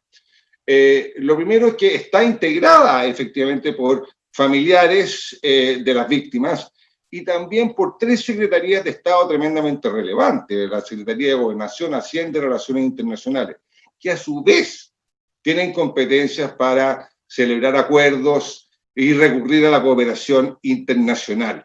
Esto es, yo diría, bastante novedoso porque es un mecanismo que además se autogestiona, decide cómo se organiza y cómo funciona. Yo diría que la autonomía que se está dando esta comisión, la integración que tiene, la flexibilidad que está ejecutando es un novedoso mecanismo para favorecer y coadyuvar al derecho a la verdad. De hecho, la confianza de las víctimas y sus familiares y de la sociedad de su trabajo se construye necesariamente mediante la adopción de elevados estándares de transparencia y rendición de cuentas del mecanismo. En el sistema interamericano, los estados tienen la obligación de garantizar a las víctimas y a sus familiares el acceso a la información sobre la violación a los derechos humanos. Eso ya está claro. Mi predecesor, el comisionado Guerra, fue enfático en esa palabra y hay acuerdo en eso. El mecanismo de coordinación política creado por el instructivo se encuentra, por lo mismo, comprometido con la Convención Americana de Derechos Humanos y con el derecho de acceso a información pública, y también con sus consecuencias vinculadas a la rendición de cuentas y los indicadores de transparencia de la gestión. Y leyendo el mismo decreto constitutivo, vale la pena hacerse preguntas en esa, porque lo que establece es un mecanismo para facilitar presupuesto, recursos humanos, genera un acuerdo y un convenio con el Poder Judicial y el Ministerio Público. O sea, el seguimiento, las obligaciones de transparencia alcanzan el seguimiento de tales acuerdos. ¿En qué consisten? Tal desafío de elevar estándares, de generar información, ya no en formato de difusión, no en formato de acta, sino en formato de ejercicio de rendición de cuenta, que no es lo mismo, son estándares que han ido generando los órganos de acceso durante los últimos años. Yo diría que es un desafío importante para los efectos de ir homologando información. Y de la misma manera, educando a la ciudadanía para que tenga depositorios únicos donde poder ir a buscar la información en los términos que decía Elsa hace un momento atrás, de lenguaje fácil, lenguaje fácil y acceso fácil. Yo creo que en ese ámbito los órganos de acceso a información pública, y reconozco que el llamado que se me hizo a participar de esta ponencia me dejó tremendamente motivado, porque es en los últimos 15 años, 20 años que llevamos trabajando en esto, es la primera vez que encuentro que desde los órganos de acceso a información y desde el Senado y el Congreso y a través de sus comisiones especializadas, sobre todo de transparencia y corrupción, nace o fluye una convocatoria que trata de empalmar y encontrar a la esfera de los derechos humanos. Ese territorio, ese tránsito, tengo que decir que es novedoso, es nuevo. La Constituency de acceso a información original, viéndose a sí misma muy tecnócrata y muy en el proceso de modernización del Estado, avanza, y avanza con la fuerza que se ve en este seminario y en este taller, una fuerza tremenda para encontrarse con la justicia y los derechos humanos. ¿Desde dónde? Desde dónde los órganos de acceso, con la posibilidad de su expertise y experiencia técnica acumulada durante estos 15 años en metodología, en eficiencia, en manejo archivístico y registral, pueden colaborar. Y la palabra aquí no es la palabra fiscalizar, no es la palabra, es colaboración, es en el propio mensaje creador de la comisión, coadyuvante, colaborar en el ejercicio del acceso a la verdad. Ya no necesariamente en los procesos penales, pero sí como espejo de transparencia, sistematización, rendición de cuentas, presupuestaria, de recursos humanos en todo el gobierno federal. Ese desafío es para mí, desde la distancia, con el cariño y con el abrazo afectuoso de una querida Latinoamérica libre, puede ser lo que hoy día me gustaría transmitir. Tienen un enorme desafío por delante, y en la cual ciertamente toda la colaboración de la comunidad de la región que está observando con atención. Muchas gracias. Muchísimas gracias. Gracias, Juan Pablo Olmedo, desde Chile. Realmente sí, efectivamente creo que es esto lo que acaba de decir, pues indispensable. Como siempre, redefinir, ¿no?, los conceptos, los alcances, y también pues hacernos preguntas, ¿no?, de esto que se está planteando y de estos problemas que al final de cuentas pues nos incumben absolutamente a todos. Entonces, pues yo abriría nada más aquí un pequeño espacio para algunas de las preguntas que están haciendo aquí. No sé quién quiera responder. Aquí para usted, bueno, está diciendo Diego Armando Álvarez que es muy enriquecedor conocer su punto de vista, un punto de vista internacional saludos a este foro, a todos, entonces me incluyo, muchas gracias. Patricia Álvarez dice, definitivamente debemos tener acceso a toda la información. Gamaliel dice, rica la información sobre el desarrollo de este derecho desde la realidad histórica chilena. Blanca Torres, gracias por su ponencia, Juan Pablo Olmedo, y bueno, y saludos a Chile, por supuesto, muchísimas gracias. Aquí, bueno, las preguntas van un poco así de, pues, ¿dónde se puede tener acceso a esta presentación? Creo que, bueno, será en las redes, ¿no?, de estas instancias. Iván Enrique Hernández dice, los organismos internacionales son fundamentales para estos temas. Y Guadalupe Jocelyn Díaz pregunta, ¿no?, ¿cómo generar? Creo que es una muy buena pregunta para quizás cerrar. Dice, ¿cómo generar un balance entre la protección de datos personales y la garantía de derecho a la verdad? Entonces, no sé si Oscar Guerrafort o Juan Pablo Olmedo, o bien Elsa Viviana, quien quiera responder esta pregunta. Puedo repetirla de todas maneras. ¿Cómo generar un balance entre la protección de datos personales y la garantía de derecho a la verdad? Pidió la palabra el comisionado Guerra. Adelante, comisionado.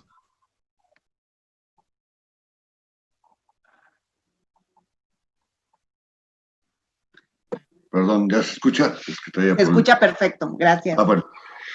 Esta sí es una, digamos, coalición de dos derechos bueno, ahí se realiza un ejercicio de ponderación en ese sentido, pero por ejemplo, para poner cosas muy concretas, la carpeta de investigación que el INAI ordenó entregar, esta la ordenó en su entrega en versión pública, con una serie de características. Por ejemplo, no se testan los nombres de funcionarios públicos, de cuerpos de seguridad, etcétera. Lo que hacemos es proteger a la víctima para no volverla a victimizar, una segunda victimización. Entonces, y no solamente el nombre y el domicilio, sino cualquier dato que pudiera ser identificable a una persona. Recuerdo que parte de uno de los casos que veíamos o comentábamos es de una persona que es descrita en la averiguación previa y se dice que su negocio es una papelería, y en la localidad donde se describe pues solo hay una papelería, entonces evidentemente pues se sabía quién era. Entonces se testó también su actividad que declaró, precisamente era un testigo en el asunto. Entonces, este es un asunto, ¿cómo se llama?, que es importante, proteger evidentemente a los datos personales y sobre todo en estos casos de las víctimas. Hay otros casos donde las propias víctimas quieren que los nombres se sepan, en ese sentido, y así, bueno, con la autorización se puede, pero inicialmente esto se hace. Imagínense haber hecho la versión pública de 56,000 hojas, no fue cosa sencilla en ese sentido, pero sí, ustedes pueden ahí, en mi ponencia estoy poniendo el link donde ustedes pueden ver la carpeta de investigación de caso de Ayotzinapa, al momento en que se pidió nuevamente. Sé que luego lo han venido pidiendo y ya, digamos, se ha entregado en ese sentido. Y ustedes pueden ver ahí la versión pública. Obviamente tratamos también de no testar tanto, porque a veces un documento tan testado, pues ya no tiene, digamos, caso, ¿no? Ya no lo lee y no entiende, digamos, de qué se trata. Entonces, bueno, esa es una cuestión. Puse el ejemplo del 68 y con eso cierro. En el caso del 68, era tanta la documentación, tanta, o sea, digamos, impresionante. También en la ponencia estamos poniendo el hipervínculo a estos movimientos de ciudadanía, que es el memorial del 68, es un repositorio de toda la documentación, y no solamente escrita, sino en video, etcétera, etcétera. Y evidentemente haber hecho las versiones públicas, pues todavía estaríamos haciéndolas en ese sentido.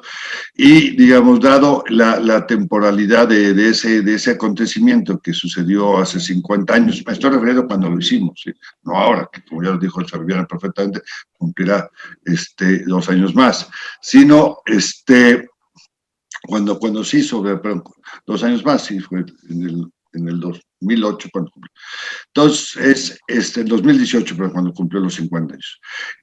Ahí lo que hicimos fue que el INAI desclasificó y permitió al Archivo General de la Nación, bajo la idea de que, digamos, han pasado 50 años, están ahí los dictámenes, a ver si también, Gaby, ponemos el hipervínculo al dictamen de esta desclasificación, dejando a salvo, esto sí, el derecho que si una persona llegara a ver el nombre de algún familiar o de ellos mismos, todavía hay, que bueno, algunos sobrevivientes, etcétera, pero como digo, no es solo del 2 de octubre, sino son de pues todo lo anterior y lo posterior, digamos, por eso es el movimiento, no es solo el hecho del 2 de octubre, llegar a considerar que su privacidad se está viendo, digamos, afectada, puede hacer la reclamación al INAI, y en ese sentido nosotros haríamos el análisis, porque vuelvo a decir, si es el dato personal